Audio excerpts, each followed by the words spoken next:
information about obese, overweight, or have type 2 diabetes and/or other problems as well as the diet.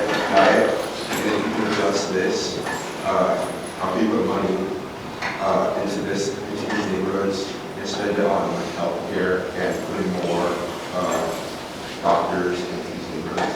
Yeah, that's a great question. It covers really everything that I talked about, right?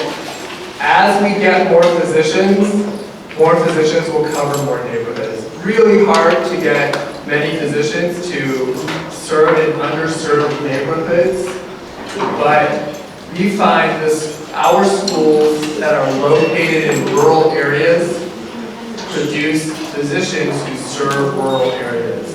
We find that our schools that are located in underserved neighborhoods, like Curry University, produce physicians who serve those neighborhoods. So over the long term, the answer is to bring health education to those communities. Over the medium term, then, the answer is to improve the financial, physical, and social infrastructure of the community so that people can get access to healthy food. In the short term, the solution is compassionate decision-making. Right? So as you become a leader, as you act with compassion towards your family and your friends and your community, so hopefully the leaders in that community, over a short period of time, will start acting compassionately when they make community-based decisions. But yes, access to healthy food is one of the key healthcare problems of the country. This past spring in April, ACOM had a sort of a conference within a conference at our annual meeting. We host about 1,000 medical educators from osteopathic medical schools every year. At that meeting, we talked about the components of a food as medicine curriculum, and all our schools agreed to adopt a version of this food as medicine curriculum, which talks about exactly your question, exactly how they can engage with patients, form a relationship with patients, and help them navigate social services and navigate the use of healthy foods, right? So that hopefully these physicians that are being educated now with this curricular change will have better information to offer people in those communities. So thanks for that question.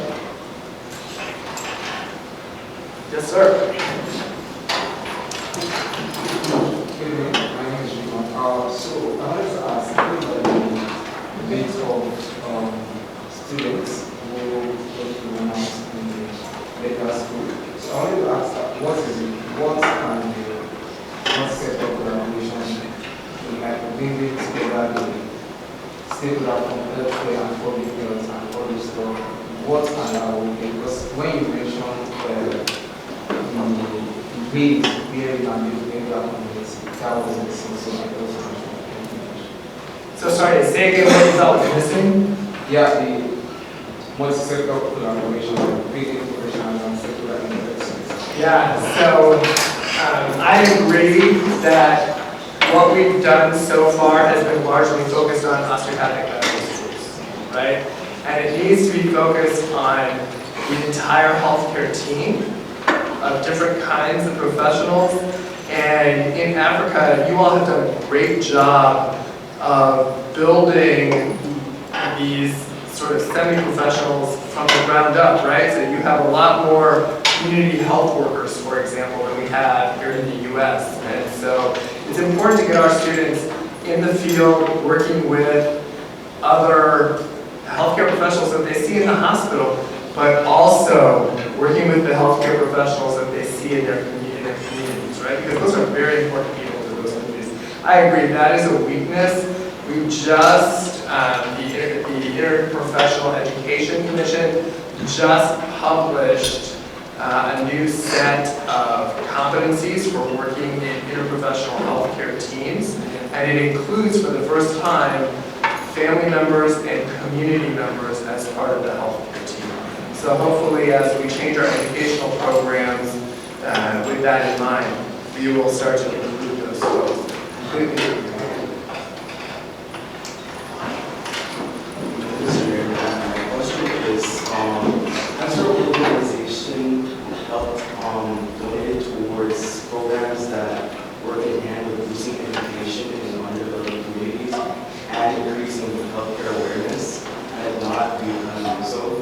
Yeah, so my organization is the representative of the Iacocca Medical Schools, and so my organization partners with like the National Medical Student Association, which is the association for underrepresented minority medical schools, right? We have some programs with those students. We also have a Council of Osteopathic Student Government presidents. At every osteopathic medical school, they have a student government. You know, many high schools have a student government, right? They have like a class president or a school president, student president. So our medical schools have that too. And so the Council of Osteopathic Student Government presidents has service projects that go on through the year that take them into underserved communities doing health education. And last year, our students did 17,000 hours of service projects, mostly health education projects, in underserved communities at rural communities. So I'm really proud of that, and I'm really proud of our students.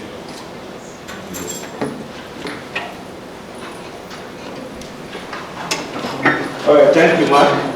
My question is, I have two questions. One, what are some of the measures that a person can deploy in an instance where a physician is not so compassionate to do his work? And my second question is, as someone who has worked in the health sector, what are some of your driving force behind your motivation? Thank you. Did you hear that? You might have to use the microphone. Evan, can you help us with the question? Can you bring the mic up? Yeah, thank you.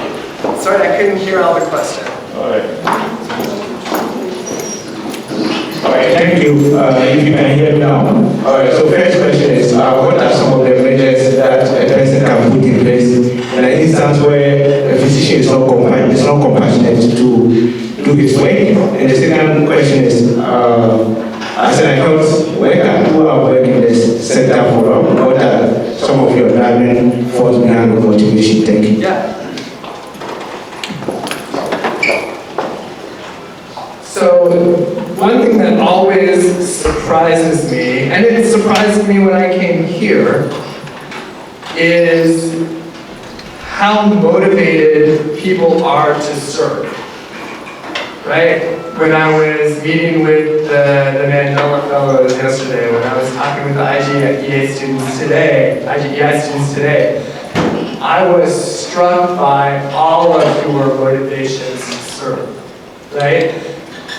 Society, we try and beat that down, right? We make it harder to serve through lower income for service jobs, through making you do administrative and bureaucratic things that are not in the heart of what you want to be doing.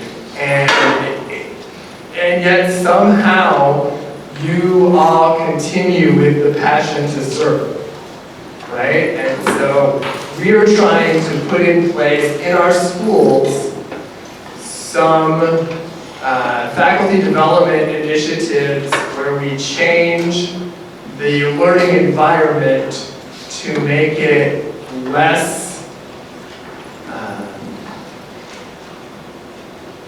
to make it more supportive of growth mindset, purpose and relevance, and sense of belonging, to make it less about administrative rules and why we can't tell you the answer to this question because we might use the question again on another test.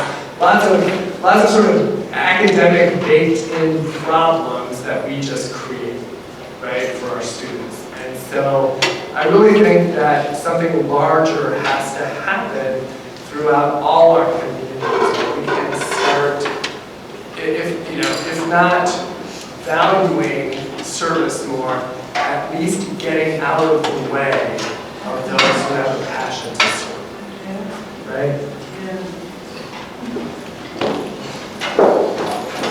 You're getting a lot of exercise today.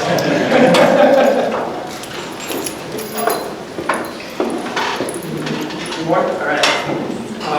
Evening, my name is Yuri from Mozambique, and I'm from a country where in certain areas there are many institutes that are teaching young people to become are not doctors in medicine, but nurses and other specific activities that we can do in hospital.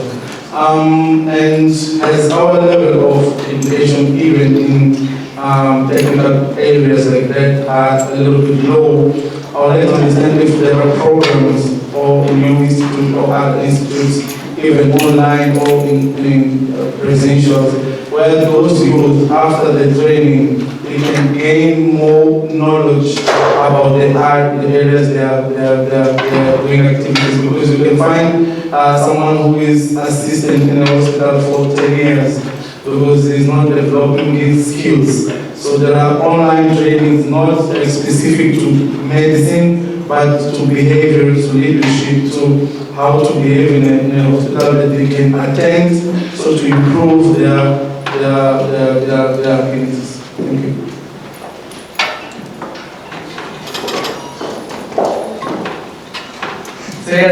So I have two answers for your questions.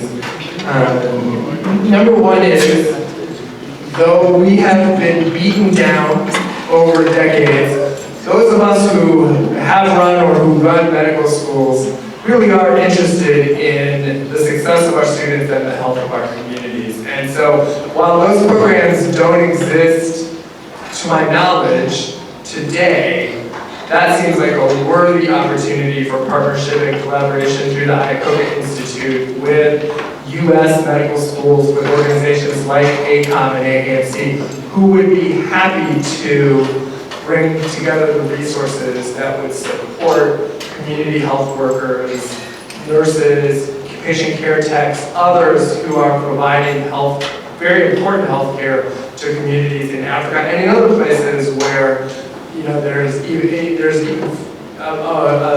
shortage of physicians than in the U.S. And so I think that is a huge opportunity for us, and I certainly commit to exploring that, and we'll do that. As we move to a feeling economy, people in relationship jobs, like those community health workers, will have many, many more opportunities to enhance and advance their skills outside of what we might develop for healthcare workers. So I think that that's just going to be a general increase in that opportunity. And Scott says we have time for one more question. All right, good evening. Yes, my name is Bishop. Thank you very much for your beautiful presentation. My question was on the healthcare system. I essentially have two questions, but the first one is what my perception of what we call the healthcare system in America is simply a coalition of insurance companies and pharmaceutical companies using doctors and physicians as their agents. So when we are proposing things like osteopathic medical alternatives, you still would have to deal with the insurance question, especially because insurance companies would see other alternative medicines like osteopathic medicine as pseudoscientific to a point where they don't even cover such costs. So how do we deal with that insurance question? And the other question, I guess, is just more general. Considering the lifestyle changes in the American society, isn't it the case that perhaps we are producing more unhealthy people at a rate faster than we can provide the capacity to attend to them? And I say this in terms of, somebody mentioned the food problem in the United States. Our lifestyle is becoming more sedentary. I have about 4 food apps on my phone right now. I don't even walk to get my food. For one grocery store, there's 10 fast food chains. So things like that. Isn't it the case that we're producing a society of unhealthy people at a rate at which we cannot provide the capacity in our systems to help them? So yeah, I'm going to answer that question first. And the answer is absolutely. We are victims of what we have created. And what we have created is an acute care management system that is unparalleled in the world, and a chronic care management system that is almost non-existent, right? But that means people are living longer with more chronic diseases. That is fueling a lot of the demand for additional physician services, but that demand exists, and what is the alternative? Don't take care of those people, right? And yes, should we be spending the money on financial, physical, social infrastructure to create the systems in which people can live healthier lives? Absolutely we should, while at the same time making sure there's as many physicians as we can manage to make to take care of those people and impacting our community directly by being compassionate leaders. Yep, agree. Insurance. So insurance is an interesting question. You know, almost 30 cents of every healthcare dollar goes for administrative costs that have nothing to do with the delivery of care. There are many systems that, from a fiscal perspective, work better, but there seems to be no appetite to change the system that we have. If you talk to an individual physician, they want it to be changed. And if you talk to an individual patient, they want it to be changed. But from a political will perspective, I don't think there's much appetite. I will say the osteopathic profession has gotten very good at providing evidence for musculoskeletal care that doesn't need prescribing, that doesn't need needles, that doesn't need, opioids, and that care is reimbursed by insurance companies, by Medicare, by Medicaid. And so what we saw during the pandemic, when insurance was paid for many people who couldn't pay insurance, was an increase in younger people's health measures, right? So that we know that while it's not a good system by anybody's measure, the insurance system can improve health for people that have access to insurance. Very good questions. Let's have a round